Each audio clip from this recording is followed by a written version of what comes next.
Hi there, I'm Gabrielle Tse, a writer based in Edinburgh.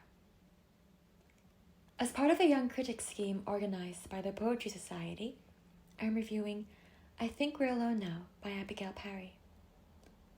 This collection was shortlisted for the T.S. Eliot Prize 2023 and deals with themes of intimacy and solitude.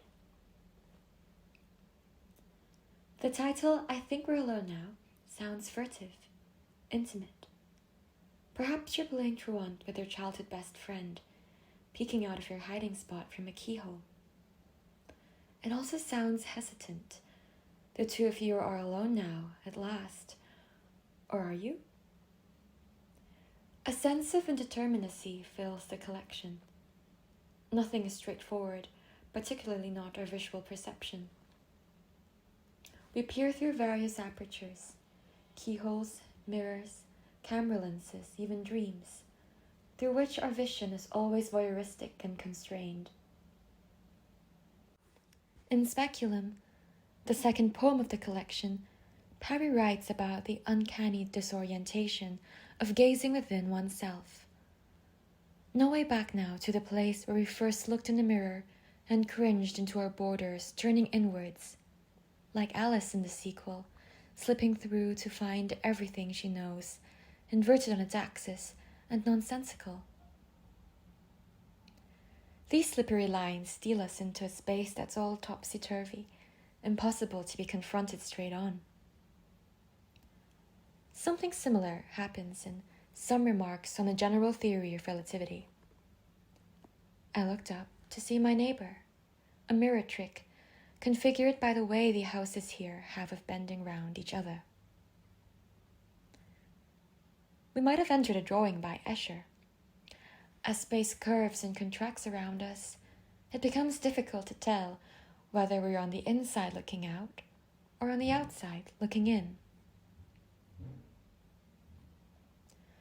This ever-insatiable desire to see and understand is a central theme in the text. On the one hand, it rushes forward with a taxonomic impulse to name, count, and explain. Some poems playfully mimic police reports and academic writing, reflecting our need for order. But the collection is also undercut by an instinctual sense of unknowability. In Giallo, Parry writes, "You were rattled, weren't you, by that mirror, by what you saw just now, or thought you saw reflected in a glass, the old betrayal, the awful peekaboo." We're back in the hiding spot with our friend, unable to see their face clearly, unable to tell whether there's anyone else outside. And this uncertainty makes our breath quicken. This is, you understand, a partial view, writes Parry, connecting disrupted vision with disrupted intimacies. Besides, how can we fully see each other straight on when we're just so complex? As Parry puts it, everything worth having, doing, making is a knot. We might as well flirt with these complications, play dazzling games of misdirection with each other, like magicians or ringmasters, putting on a show. The vaudeville plays a big role in the text. Parry emphasizes the central allure of knots, costumes, hidden compartments, and the like, with her pert, tactile language. In Axonometric, for example, she presents to us a harlequin-like figure, enmeshed in punched-out sequins, mats, and dead-eye feather. This description evokes decadence, but also decay.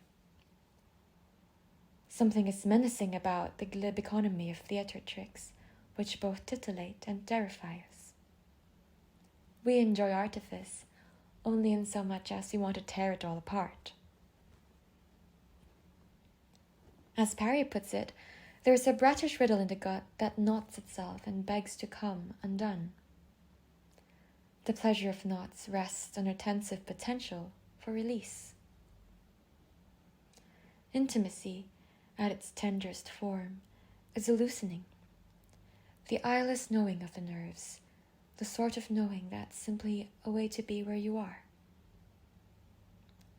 As the collection squeezes us through twisting apertures and guides our fingers over intricate knots, what it asks us is this: can we ever really see and touch someone as they are?